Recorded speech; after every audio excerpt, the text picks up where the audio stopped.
Адыл болған ноғайым, өмірлердің бойында, өз еркін ұл сақлаған, ақ ниетлі ойында. Төсі толы мал болған, асы май бал болған, бәтірлері дау болған, яшау бай бау болған. Язы қысы отлақта, асыллаған туарын, түйелерін қойларын, қара малын атларын. Ноғай баққан елқысын, көшіп еркін шөлінді, қазымынан көкісін, даңқлы Байкал көлінді. Сансыз еллар ноғайым, қауға етіп келгенсің, ақылыңмен күшіңмен, атақлыққа еткенсің.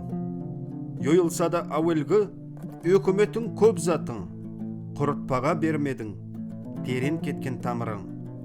Аз болсақта сөйлебіз, еңдірмеспіз дұшпанға. Даумыз халқым, даумыз біз, айтылғанмыз дүнияға. Мен тілеймін енді де, өркөн яйсын тамырым, оңып өсіп яшасын, бір тіл тауып, дау халқым.